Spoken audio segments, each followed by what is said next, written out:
L'invité du jour sur Espoir FM. En direct des rencontres philosophiques Michel Serres à Agen, on a le plaisir d'accueillir Olivier Pourriol. Bonjour. Bonjour. Alors Olivier Pourriol, vous êtes ancien élève de l'École normale supérieure, vous êtes philosophe, vous êtes romancier, on vous doit plusieurs livres. Votre dernier, c'est Facile, publié chez Michel Lafon, et puis un livre beaucoup plus ancien, Ciné-Philo. Alors la première question que je voudrais vous poser, c'est votre rapport avec Michel Serres. Alors Michel Serres, je l'ai rencontré 2 fois personnellement. La première fois, c'est une anecdote parce que je connaissais sa nièce. Donc voilà, je suis allé lui dire mon admiration. J'avais 21-22 ans. Et 10 ans plus tard, 7 ou 8 ans plus tard, je l'ai interviewé longuement pour son livre Le Malpropre, pour un journal gratuit qui s'appelle 3 couleurs. C'est le journal des cinémas MK2 à Paris. Et on avait fait un long entretien très, très plaisant pour moi. Pour lui, je ne sais pas. Et puis après, je suis allé souvent l'écouter dès que je voyais il y avait des conférences à l'Institut catholique ou conférences même au ministère à Bercy. Et à chaque fois que j'ai appris quelque chose, puis il avait ce talent génial de conteur philosophe. C'est ce côté qui vous fascinait un petit peu, ce côté autodidacte, parce qu'il savait pratiquement tout sur tout. Autodidacte, ça, comme tout le monde, j'ai envie de dire, dès qu'on apprend quelque chose, c'est qu'on s'y est mis. Mais non, ce que moi je l'avais découvert en terminale en fait. C'est mon professeur de philosophie qui me l'a fait lire.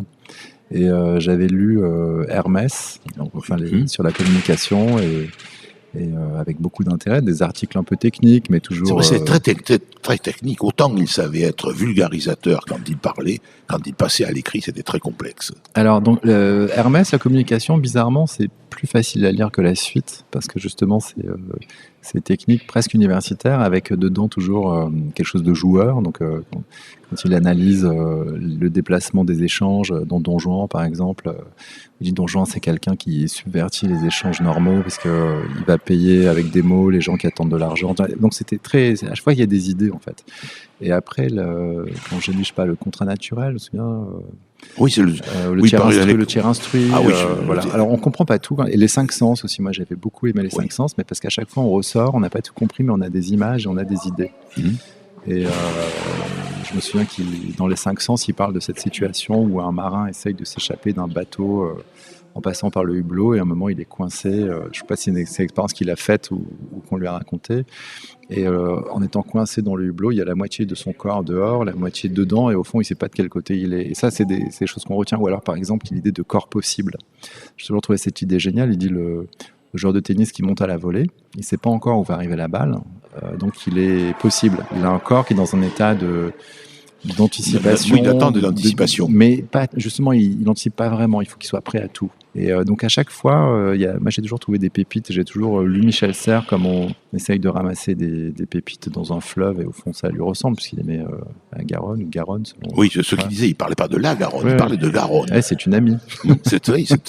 Son père qui draguait d'ailleurs la Garonne. Il draguait Garonne. Oui, il draguait Garonne, et puis il se baignait dans le fleuve, il apprend à nager. Alors vous êtes ici donc à ces rencontres Michel Serres, et vous avez donné une conférence sur le sens de la famille. Oui, j'ai fait ça. Vous avez fait ça. Alors j'ai envie de vous dire pourquoi. Cette famille au sens large, la famille... Non, là c'était famille au sens précis, parce que le sujet c'est la paix.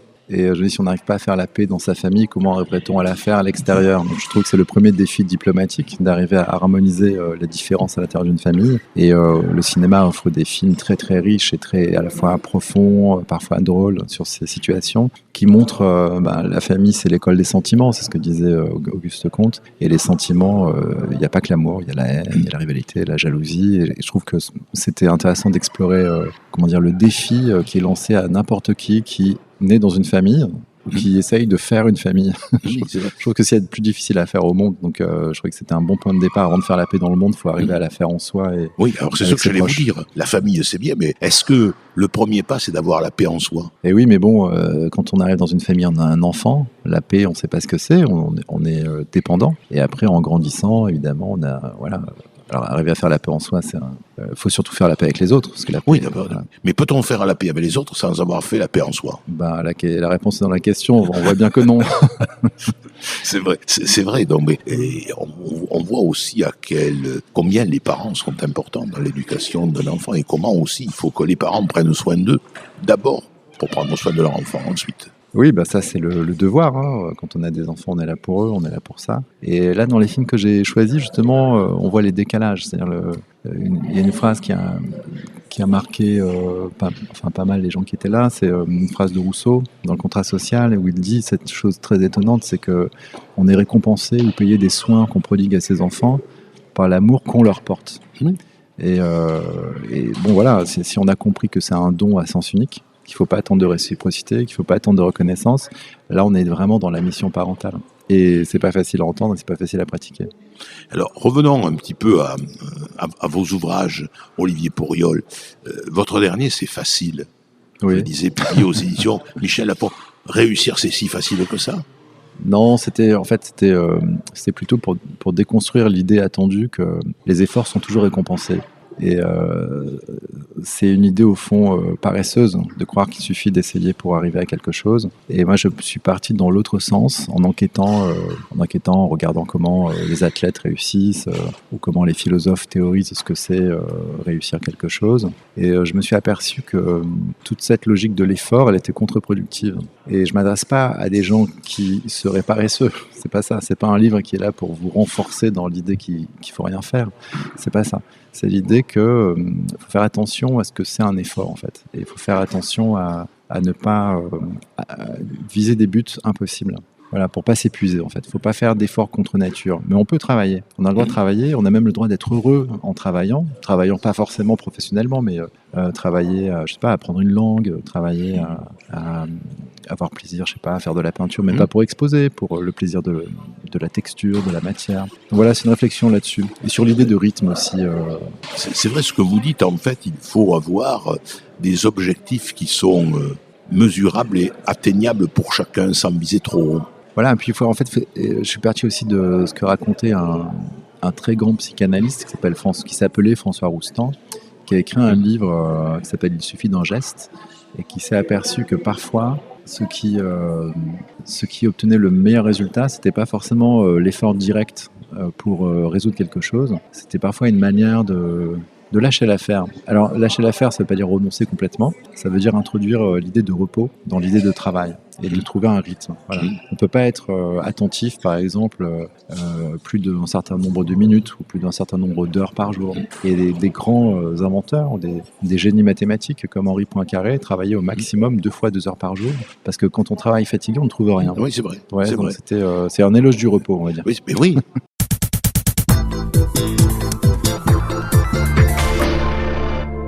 Et c'est quand vous n'attendez rien que tout arrive. Plus vous vous focalisez sur un effort, comme vous le disiez, moins finalement vous arrivez à réussir. Alors c'est un mélange des deux, parce que Poincaré raconte une fois où il cherchait la solution à un problème mathématique et qui résistait vraiment beaucoup. Et en sortant de son laboratoire, en allant se reposer, en mettant le pied sur le marchepied du bus, soudain il a eu la solution. C'est-à-dire qu'il y a quelque chose qui se passe en nous.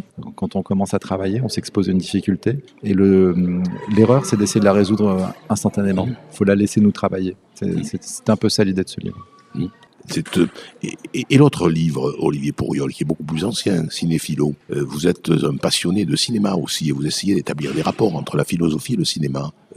C'est bizarre pour un philosophe, non? D'aller à les salles obscures comme ça et de réfléchir aux thématiques qui sont proposées. Je sais pas, moi, les endroits où j'ai compris quelque chose, c'était toujours compris des choses au cinéma.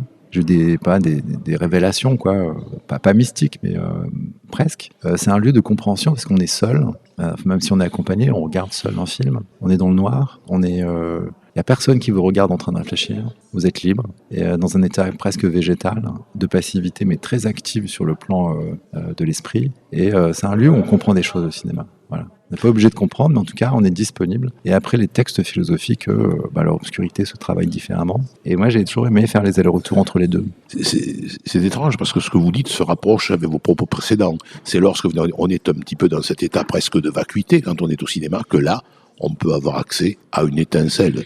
C'est la philosophe Simone Veil, avec un W, qui a écrit un très beau texte sur l'attention, et qui disait que la meilleure manière de ne pas résoudre un problème, c'est de forcer, en fait. Elle dit, si vous dites à des élèves ou à des enfants, faites attention, concentrez-vous, quoi. Ils vont froncer les sourcils, ils vont donner les signes de l'attention, mais ils ne seront pas attentifs. C'est l'attention sans tension. Exactement. Et la vraie attention, dit-elle, c'est une forme d'effacement de soi.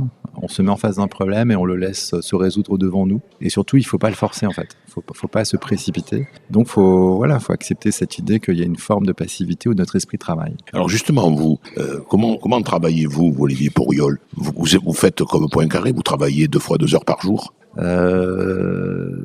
Non plus, mais en variant ce que je fais. C'est-à-dire que j'ai des activités variées, mais par exemple, s'il y a la traduction d'un livre à faire, ou s'il y a une séance à préparer, ou si